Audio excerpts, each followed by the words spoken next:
Can Bobby Witt Jr. win the MVP? We're going to talk about it in this edition of Locked On Royals.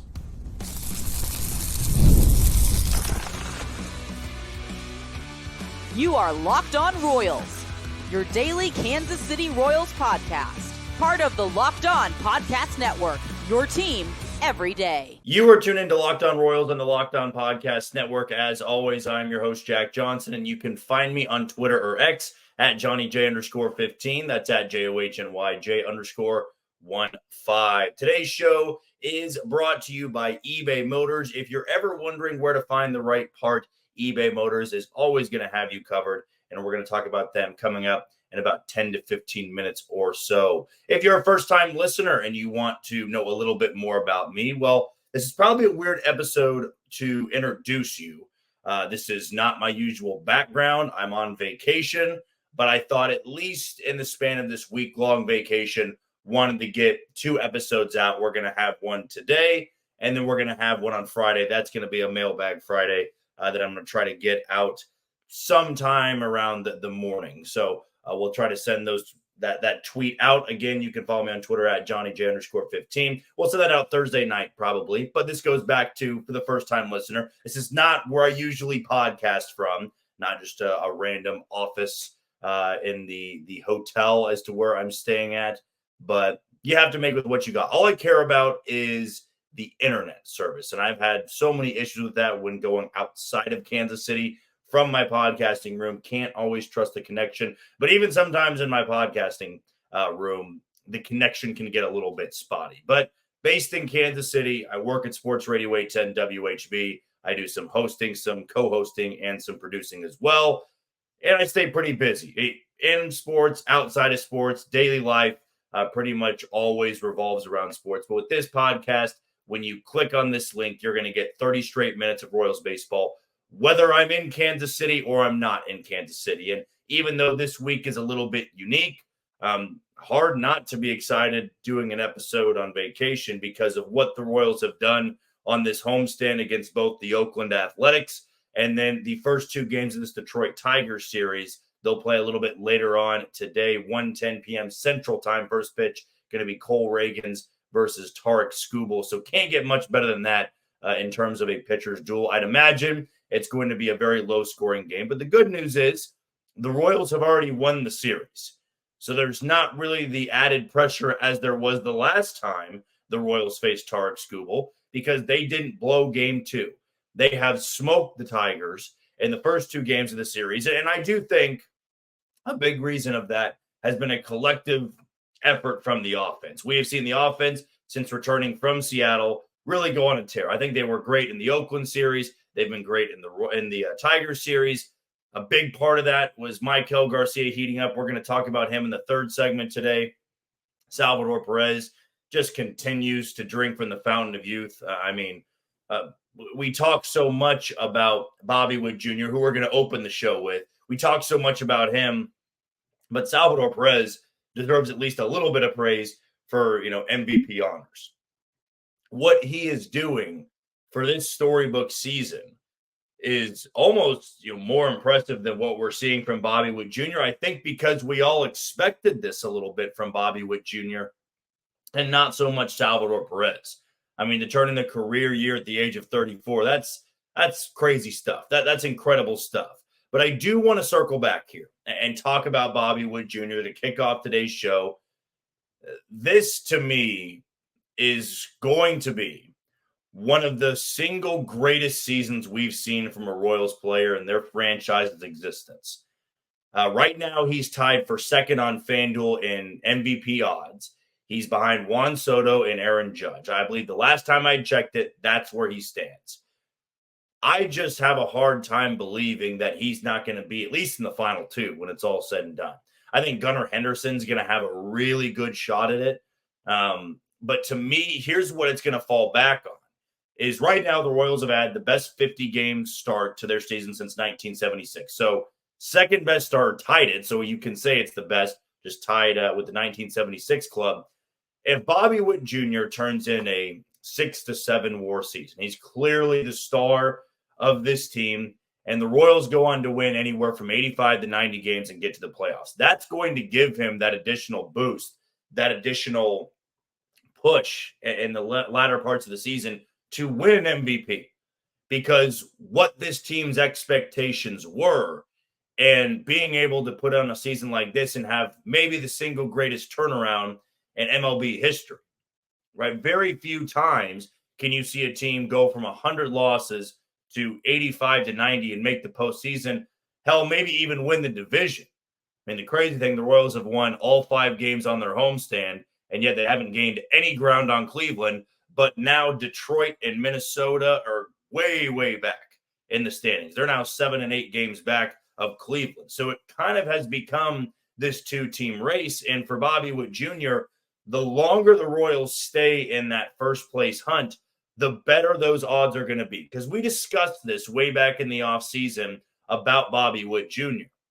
And that was the only way that he can win an MVP is if this team is actually good, right? You can't win an MVP if the Royals win 70 games, because clearly that player was not valuable enough to be the most valuable player in baseball. We have this debate all the time with NBA, with NFL, when you have your hot takes, your spicy picks.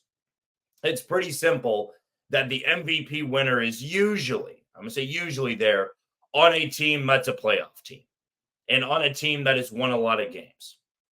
And if they're not, those chances are going to decrease. But what Bobby Witt Jr. is doing on the field, I mean, last night, 2 home runs, one of them went to a territory I've seen exactly one other time.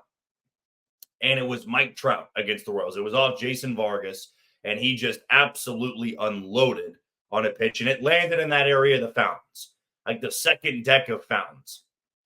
And if it weren't for Jonathan Scope, I believe off Johnny Cueto, hitting one almost 500 feet. It was 489 feet to left field in 2015. I mean, those would have been 2 of the longest home runs. I mean, the left center field to reach that territory is wild stuff.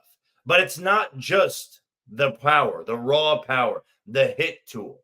I mean, it's the fielding, it's the base running. He is, by every definition, a 5-tool player. And the Royals, for so long, had been desperate for a player like this that you can build around. I mean, I think when we look at the crux of this team, when you look at what has made them so impressive, you can go, how did this happen? 106 losses to 12 games over 550 games in. It's still not 100 games in or 120, but 50 games in, you pretty much know who your team is going to be. Injuries can happen, fall-offs can happen, but the Royals are a very good baseball team right now. But we always go, well, how did it happen in 1 year? How did it happen so quickly? Who did they add? You can't tell me that Seth Lugo, Michael Wacha, Hunter Renfroe, and Will Smith, Chris Stratton, John Schreiber, all these guys took a 106-loss team to a 95 to 100 win team. How is that possible? And I'm not saying they're going to reach that 95 to 100 win stretch, but I can firmly say now I think they get over 80 wins. I think my projection was 80 and 82 in a third place finish. I'm not going to be shocked now if it's somewhere between 85 and 90. And if you want to shoot for the stars, keep going higher than that. Because now what I'm getting into that conversation with is they have an MVP on their team, a guy who is going to have a very good chance, one of the best players in baseball. Him and Mookie Betts right now neck and neck for overall WAR, at least on Fangraphs. F WAR, then you have Baseball Reference, B WAR. But the numbers that he's putting up, it's funny because we say, oh, not sustainable for some players. Oh, you can't have that type of pace. I don't know. I mean, Bobby Witt Jr. to me has a chance to go down as the greatest Royal of all time. And I get it. We're going to talk about George Brett. He is somebody that for so many years was the face of the franchise. And even in their World Series runs in 14 and 15, they never even had close to a player like this. They had really good players. They did not have a Bobby Witt Jr. And that's why this turnaround has been so drastic, because they've got a 34-year-old catcher who's playing at an MVP level, and then a guy who legitimately can win the MVP this year. And it's coming off an off season in which he gets this massive contract. He came off last year where he was so good, and he gets this added pressure, and he's been even better. I mean, the numbers that he's been able to accumulate in 2024, it is one of the biggest reasons why this team is where they're at. He's tied for second on FanDuel. I think I said Fangraphs earlier. FanDuel for MVP odds behind Juan Soto and Aaron Judge. I think that Gunnar Henderson's going to have a really good chance. It's going to be close. It is a neck and neck race right now. But if the Royals are a playoff team and they get to the playoffs and it's Bobby Witt Jr. turning in a career season, I know it's biased, but I have a very hard time believing he's not going to be the vote. Okay, we're going to take our first break of the show. When we come back, I want to go into a little bit more of this unbelievable start to the season. Not talk about the sustainability, but just recapping these first 50 games. That's coming up on Locked On Royals. You are tuned into Locked On Royals on the Locked On Podcast Network. I'm your host, Jack Johnson. You can follow me on Twitter or X at JohnnyJ_15 and find us on wherever you get your podcast. That can be Spotify, Apple Podcast, Amazon Music, Google Podcast. We're on Odyssey and we're on YouTube. Just be sure to hit the follow button and subscribe. And if you're watching on YouTube, you probably realize not my usual spot. I'm just fortunate to have good enough connection, but I'm actually in my hotel room in a small corner office. So the quality is not going to be as great. I talked about that last week before I went on vacation. Going to have one episode today, one episode on Friday. So bear with me. Wanted to at least take a little time while I'm away from work to just give some form of content before the Royals finish up their homestand later on today. They'll take on Tarek Skubal and the Tigers as they go for a perfect homestand and a sweep. Before we move on to our next segment, want to give a shout out to one of our main sponsors today in PrizePicks. Spring training is over and baseball season is officially underway. Don't miss your chance to add your favorite players from the diamond in your PrizePicks entries. Whether it's strikeouts, RBIs, or first inning runs, take your pick of more or less and add them to your PrizePicks entries today. You can also get on the playoff action and win up to 100 times your money on PrizePicks as you and the world's best players take the game to a new level during basketball's postseason. So download the app today and use code LOCKEDONMLB for a first deposit match of up to $100. Again, that's Locked On MLB, LOCKEDONMLB for a first deposit match of up to $100. Go win some money at PrizePicks. Well, we just dissected this unbelievable start for Bobby Witt Jr., but more importantly, that unbelievable start has led to an unbelievable start for the team itself. You know, it's one thing if Bobby Witt Jr. was playing at an MVP level and this team was 19-31, or they were 22-28. You feel better. Like they are a little bit more improved, but they're still not a contending team. What we have seen in just one half season, 30% of the season. Yeah, I don't want to say half yet because we're still 30 games away, 30 plus games, in fact, from reaching that 81 game mark. But 50 games is very much a good measure. I use 40 games. That might be a little bit too early, but for a lot of people out there, it's 50 games. It's Memorial Day. And it's not that you are going into this situation and thinking, well, if they're 31-19 through 50 games, they're obviously going to be a 100-win team. They're going to go to the World Series. That's not what you have to go with. You can be that optimistic if you want to, but I also know that some regression is going to happen in the same way regression is going to happen for Cleveland, in the same way that Minnesota can catch fire or Detroit can catch fire. You're not going to play that great of baseball over 162. And this roster, I don't believe, is capable of playing 100-win baseball. And I think that you can have that goal. Hey, let's keep winning every single time. You don't need to worry about, oh, when is this fallout going to happen? You don't need to be sweating over that. But after last night concluded, and I actually was watching this game at a hotel bar, and it was able to go on the screen. I can't remember what type of streaming service it was, but it was really cool. Okay, so they were able to get this game on. I asked if they could get the game. And you see that little stat graphic show up at the bottom of tying the best 50-game start in franchise history. We're talking better than the 2015 Royals, right? And the Royals of 2024 have not been this club that have just gotten a cupcake schedule. They've played some really good teams. And they've not only treaded water, which we talked about way back in February, they've gone above and beyond expectations where they are giving themselves a big cushion for whenever that bad stretch of play is going to happen. I'm a firm believer in the fact that no matter how good you are, there's going to be a weak stretch where you just don't play good ball. You get swept. You only take one in a 4-game series. It's not good. But the really good teams, the playoff teams, that doesn't go into the next week. And we've had a couple of times this season where bad play has happened for the Royals. The offense has struggled. They haven't gotten swept yet, but they lose 3 in a row. And you think, oh, here it is. But they nip it in the bud. A big part of that has been the unbelievable transformation of the starting rotation. The bullpen is evened out, and they've got star players in their lineup. Their lineup isn't loaded, but they've got Bobby Witt Jr. playing well, Salvador Perez playing well, Maikel Garcia playing well. And I think what's even better about this, they're 12 games over 500, and they've had some guys severely underachieve for what was expected of them. I mean, we talked about the outfield last week. The Royals have offensively the worst outfield in baseball, and they're 12 games over 500. If I would have told you that in February, that MJ Melendez would be hitting well below 200, Kyle Isbell would be hitting what he usually hits, and Hunter Renfroe would be a disastrous signing, what do you think your projected record would be through 50 games? I know what mine would be. It'd probably be somewhere around 18-32. I think it'd be 14 to 15 games under 500. When you have 3 players in your lineup severely underachieving, you don't expect to make that jump. You just don't.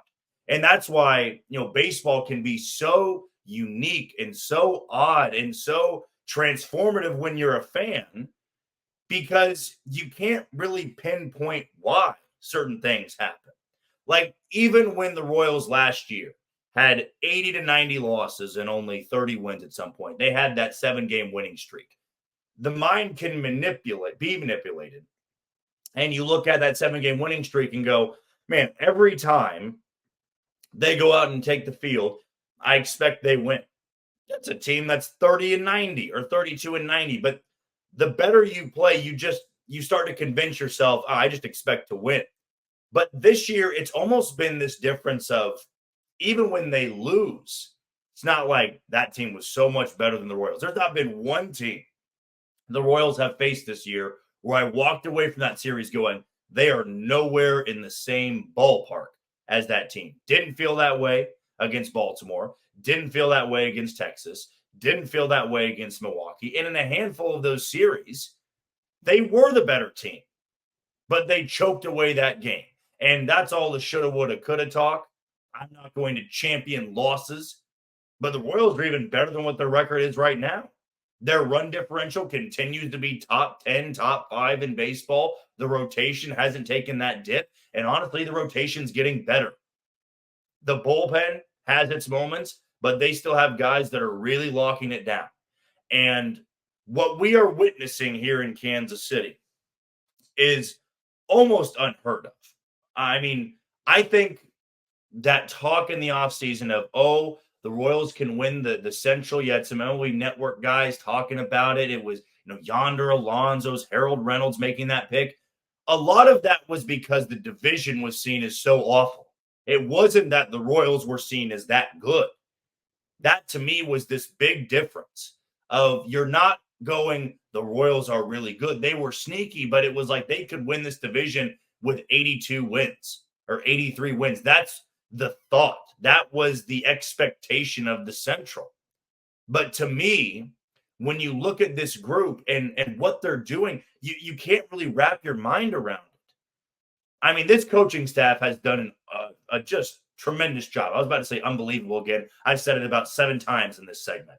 A tremendous job with this group, because a lot of these guys are not either big leaguers that have done this before, or they're guys that are past their prime, or they're guys that are just playing right. Like everything's coming together. It's this cohesive unit. And though it's 50 games, there has to be something you believe in with this. And I'm not trying to do it to promote my podcast and say, buy into this team. They're going to be great. They're going to go to the playoffs. I'm going to say this, though. If you're still waiting, if you are holding off to buy in because you don't want to be hurt if they don't make it, you are missing some incredible baseball right now.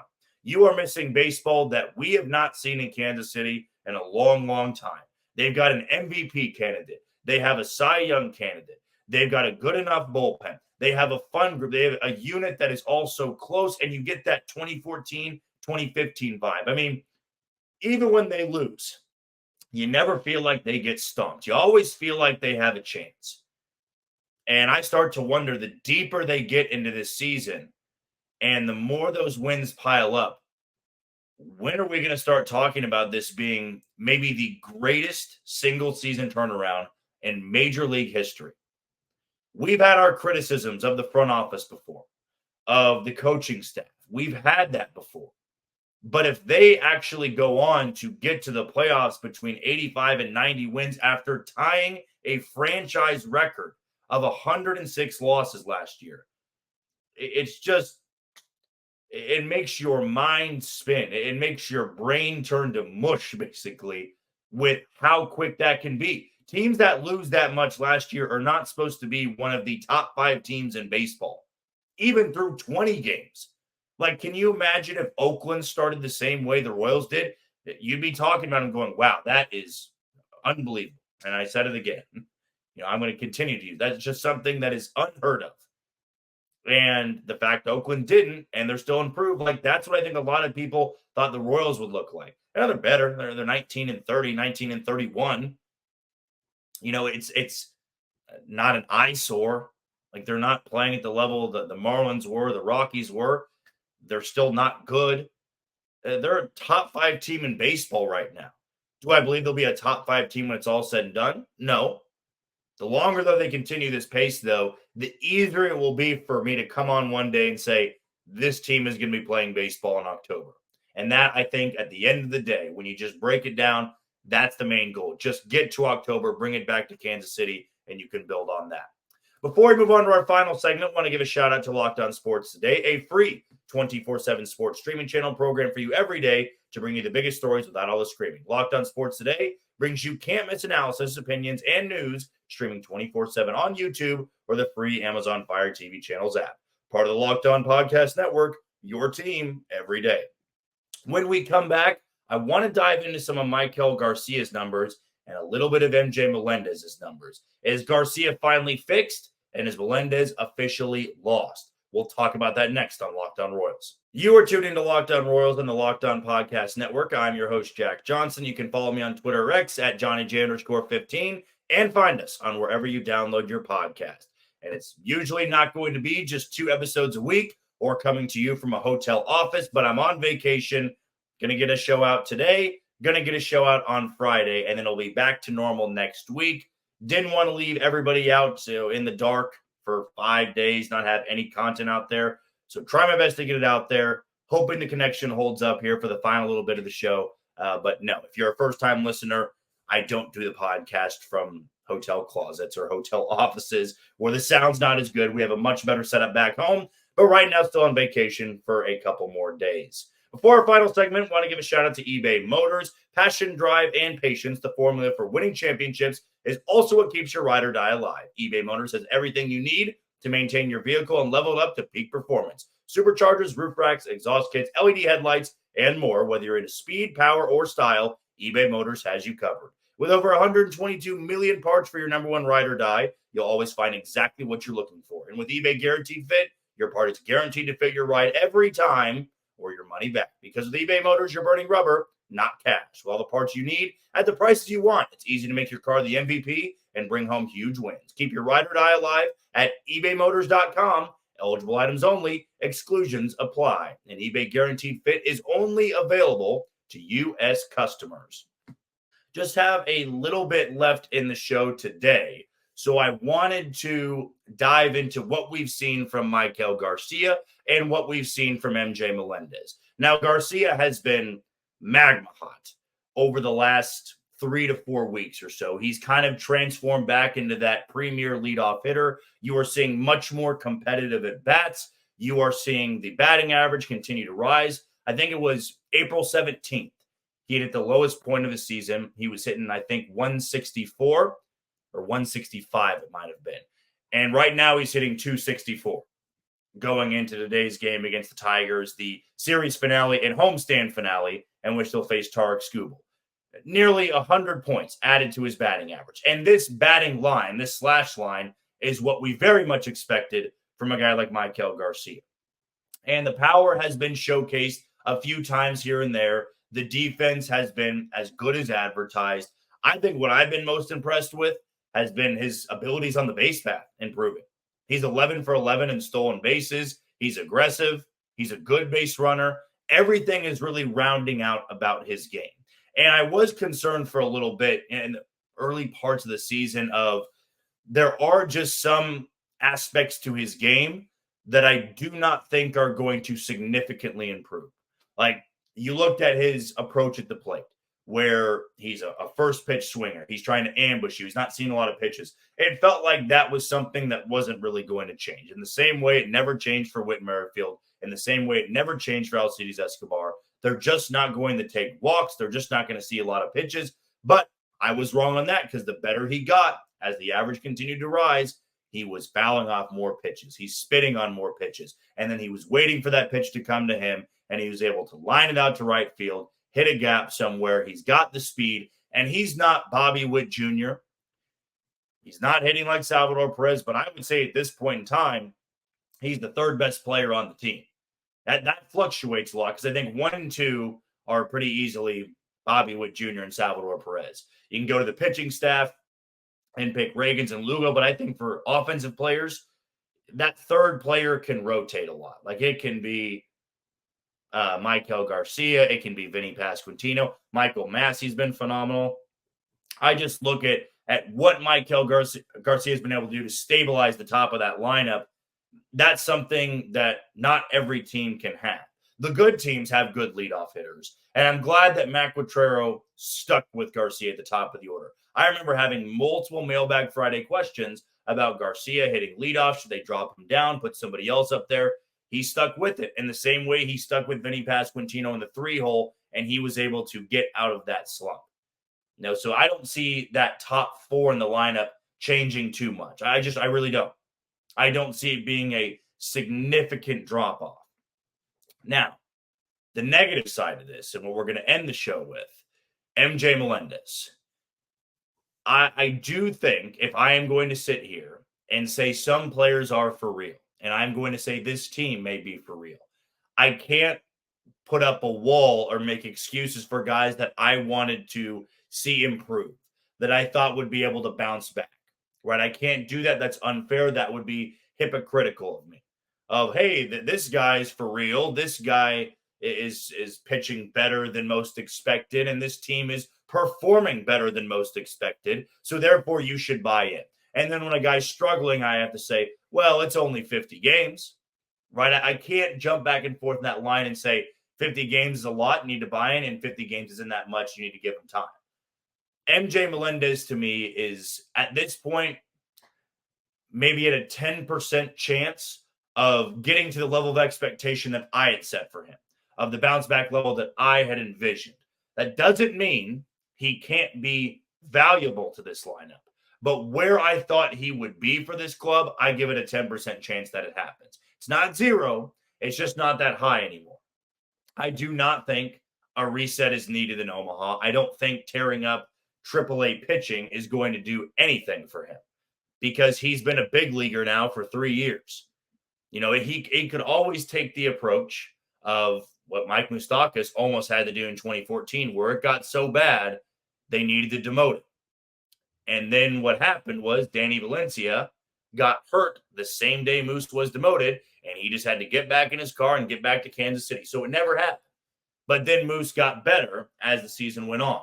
I think at this point, you hope that MJ Melendez can just have the second half that he did last year. That, to me, is what I'm eyeballing.